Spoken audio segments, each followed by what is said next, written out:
News navigation में आप सभी का स्वागत है। आज भारत और पाकिस्तान के बीच एक अप्रत्याशित घटनाक्रम हुआ है। दोनों देशों ने सीमा पर संघर्ष विराम सीज फायर की घोषणा की है। इतना ही नहीं, ये भी तय हुआ है कि भारत और पाकिस्तान व्यापक मुद्दों पर किसी तटस्थ स्थान पर बातचीत करेंगे। इस घोषणा के साथ ही हालिया तनाव और टकराव थम गया है। यह घटनाक्रम तब सामने आया है जब कुछ समय पहले सीमा पर तनाव काफी बढ़ गया था। दोनों देशों की तरफ से तीखी बयानबाजी भी देखने को मिली थी। इस सीज फायर की घोषणा वॉशिंगटन से हुई, जहां अमेरिकी राष्ट्रपति डोनाल्ड ट्रंप ने सोशल मीडिया पर यह जानकारी साझा की। उन्होंने बताया कि अमेरिका की मध्यस्थता के बाद दोनों देश तुरंत संघर्ष विराम के लिए तैयार हो गए हैं। राष्ट्रपति ट्रंप ने इसे दोनों देशों द्वारा कॉमन सेंस और विवेक का इस्तेमाल बताया और उन्हें बधाई दी। हालांकि इस घोषणा के तुरंत बाद भारत की समाचार एजेंसी ANI की प्रमुख स्मिता प्रकाश ने ट्वीट कर स्पष्ट किया कि इस प्रक्रिया में कोई तीसरा देश शामिल नहीं था, केवल भारत और पाकिस्तान ही इसमें शामिल रहे।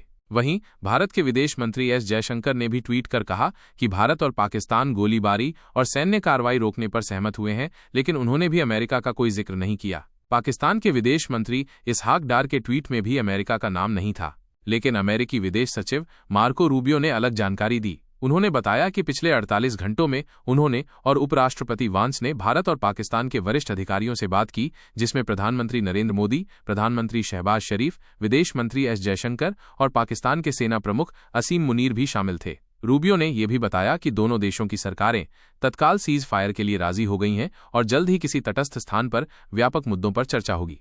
इस घटनाक्रम से कई सवाल खड़े होते हैं। भारत, जो पहले आतंकवाद के मुद्दे पर पाकिस्तान से बातचीत करने से इनकार करता रहा है, अब क्यों तैयार हुआ? यह भी सवाल है कि बातचीत का प्रस्ताव किसने रखा और इस बातचीत में किन मुद्दों पर चर्चा होगी। क्या इसमें कश्मीर भी शामिल होगा?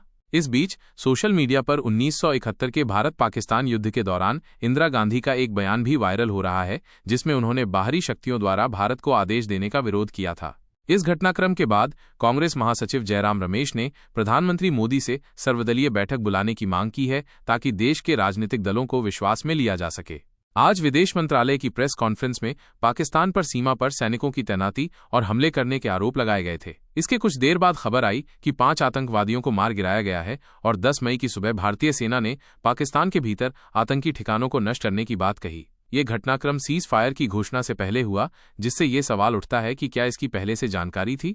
10 मई को बीजेपी ने एक पोस्टर जारी कर यूपीए सरकार पर आतंकी हमलों के दौरान शांति वार्ता करने का आरोप लगाया और कहा कि अब दुश्मनों को साफ संदेश दे दिया गया है।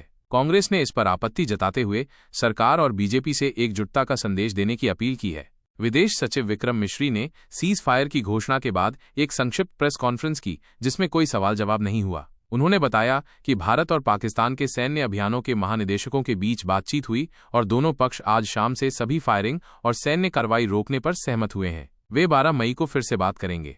अभी यह जानकारी नहीं है कि पाकिस्तान के कब्जे में BSF के जवान की क्या स्थिति है और पाकिस्तान के हमलों में कितने भारतीय नागरिक और सैनिक हताहत हुए हैं।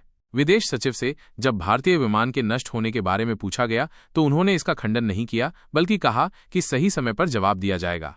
ये भी देखना होगा कि इस सीज फायर का उन लोगों पर क्या असर होगा जो बलूचिस्तान तक पहुंचने की बात कर रहे थे या पाकिस्तान को साफ कर देने की खबरें चला रहे थे। ये घटनाक्रम कई सवाल छोड़ जाता है, जिनका जवाब आना बाकी है। आपकी इस पूरे घटनाक्रम पर क्या राय है? क्या ये समझौता सही दिशा में उठाया गया कदम है या आपकी राय में कुछ और होना चाहिए था? अपनी राय हमें कमेंट सेक्शन में जरूर बताएं और इस खबर को ज्यादा से ज्यादा लोगों के साथ साझा करें, ताकि हर कोई अपनी राय व्यक्त कर सके। ये थी आज की न्यूज नेविगेशन की मुख्य खबरें। धन्यवाद।